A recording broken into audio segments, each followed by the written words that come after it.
Hi everyone, happy St. Patrick's Day, if it is still St. Patrick's Day, wherever and whenever you're watching this. It still is in the Pacific time zone, but not for very much longer. Okay, so this is the Grand Duke Dmitri 1921 Diary Series. We're up to the 9th of April today. Our recap for the 8th of April, well, it was just a quiet day. Their last day in Monte Carlo, and they dropped by the casino and played a little. Dmitri doesn't say what the outcome of that was. And yeah, this was, he spent the morning reading and writing. This was our last chance to find out what it was that Coco was doing every morning, because even when Dmitri was not playing golf, she was clearly doing something. And so he would just stay at home and usually write in his diary. But it remains a mystery what she was doing every morning, and they basically wouldn't see each other till lunchtime. Anyway, yeah, he was a little sorry to be leaving. He'd had a nice time there. It'd been very, very good for his nerves. And that was about that. So today we're going to start out in Monte Carlo and then go elsewhere. Our cast, there's only one person aside from Coco and Dmitri themselves who comes into this diary entry, and that person is not physically present, a deceased person. That is Boy Capel, Coco's former lover and patron. So let's get going. It's 9th of April, 1921, a Saturday, and Dmitri gives his address as the Hotel d'Angleterre in Marseille. Okay, I got up early. Unfortunately, the weather was terrible.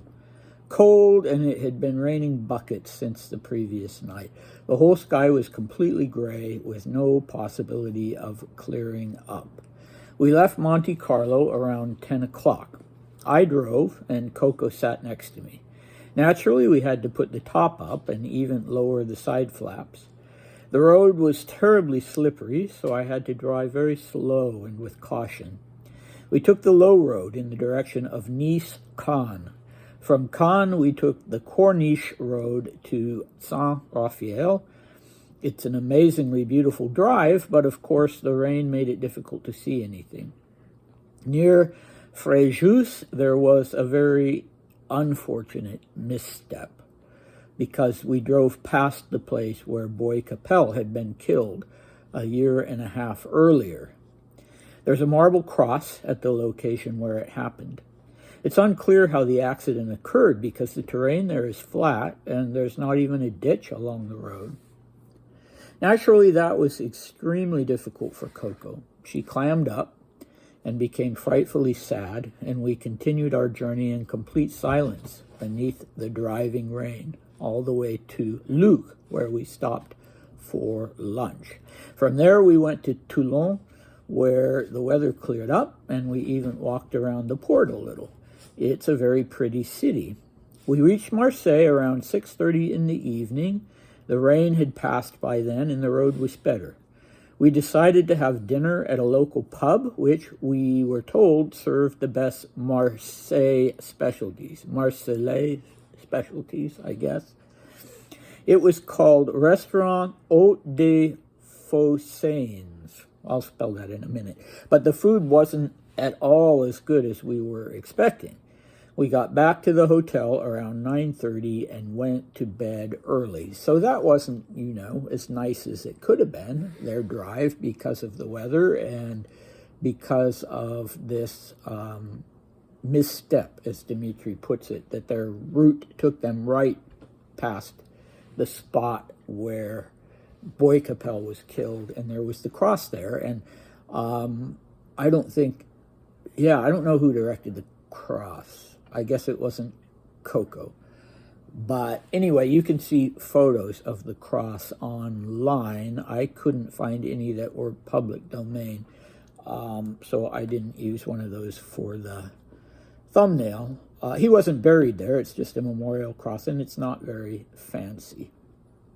Okay, so they're staying at the Hotel Angleterre in Marseille, and Dmitri would be staying at another Hotel Angleterre toward the end of his life. When he first arrived in Davos at the end of August 1939, he checked in for one night at the Hotel Angleterre there, which is where the Congress Center is now, where the big shots gather for the World Economic Forum every year. So, yeah. And I have a question. So on this drive of theirs, where were the servants? We know that there were two servants who accompanied them, one being Coco's maid and one being Dmitri's valet, Savodnya. So Coco and Dmitri were both riding in the front seat of this enormous car. So did that mean that the servants were riding in style in the back seat and being chauffeured by a Grand Duke? I don't know. Dmitri doesn't say. They might, I suppose, also have taken the train. Part of the road trip is, making up their minds at the last minute where they're going to go. But it sounds as though they had planned to end up in Marseille on that day, and in fact had even booked a hotel in Marseille. Dmitri doesn't tell us what, for sure if that was the case, but, he doesn't, usually if they have to find a hotel, he talks about having to find a hotel.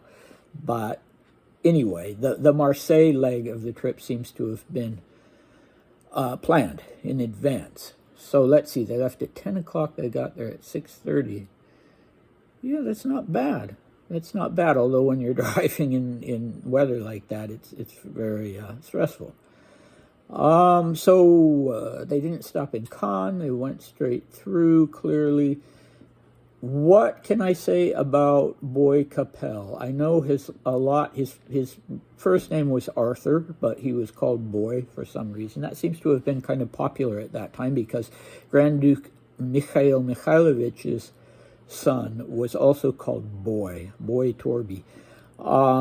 Yeah, Boy Capel, a lot has been written about him. I don't know much about him. I don't know if it was a real love match. Coco became his mistress. Can't remember the name of the first man, a Frenchman whose mistress she was. And then she ended up with Boy Capel. And his mother was French, I know that, but his father was English. And he was the one who encouraged her creative and business endeavors to a certain extent, and set her up with the hat shop. She started out with a hat shop in Paris. And so he died in this car accident in 1919. He was alone in the car. There were no other vehicles involved. I don't think anybody knows quite what happened because it wasn't one of these hairpin mountain roads. As Dmitri says, it's flat. It's flat, and there's no nothing that he could have hit on the shoulder, not even a ditch that he could have gone into. And yeah, I don't know if Coco loved him. Maybe she was just very fond of him. Maybe he was the love of her life. I don't know, but it upsets her. That's understandable. I don't think Dmitri quite knew how to deal with that. He just was quiet, and she was quiet, and that was the way the rest of their trip was until they got to Toulon, where they stopped. Okay. About Marseille. Well, Dmitri was in Marseille in 1918. That was the first port that he arrived at in Europe. In December 1918, he had been in Central Asia and then Persia since the end of 1918. 16, the very end, and he had not left until September. He left Tehran in August or September 1918. And from there, it was this very circuitous route, I hope I said that word correctly, going to Baghdad, and then from Baghdad going to India, and then from India going to Egypt. And so he was able, with the Marlings, it was not easy to get a place on a steamer, an ocean steamer at that time, because everybody was trying to get back. The war was essentially over. He reached France in December 1918, and yeah, they managed to get space on a steamer, and they went to Marseille, from, I think, Alexandria to Marseille. And when he got there, he was not made to feel welcome. In Marseille, he didn't spend much time. He took the train. I think Lucia stayed behind with the children who were sick, and Dmitri and maybe Sir Charles took the train right away for Paris. And that was where the French authorities told him, well, you have 24 hours to get out of the country.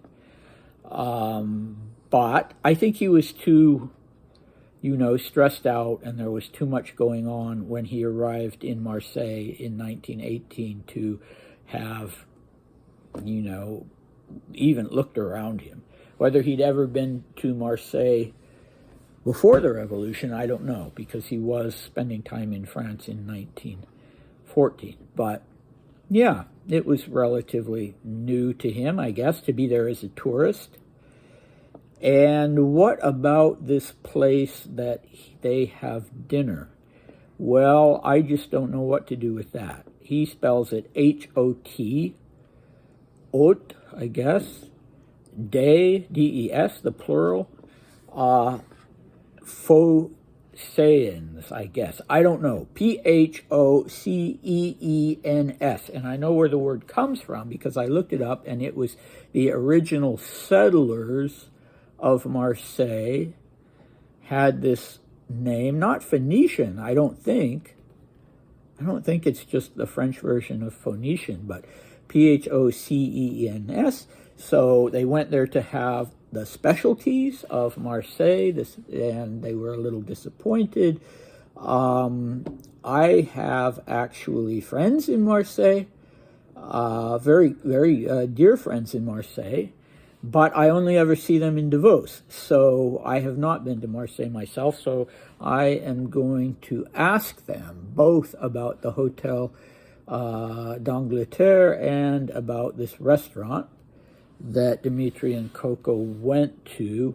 And I said pub. I translated it as pub. So the word that Dmitri uses, it could be, it's kind of a rustic place. I mean, Marseille is a big city, but it's kind of like, yeah, you could say a pub, a tavern, an inn, and yeah, so I guess a rustic place that offered the local specialties, and they went there, and yeah. So I will ask about both of those.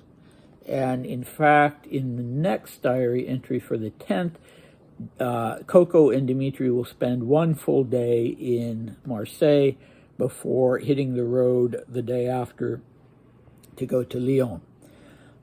So we'll get to follow them around in Marseille with their sightseeing and what they decide to do in Marseille. So, yeah, come back for that, and I'll see you next time. Bye.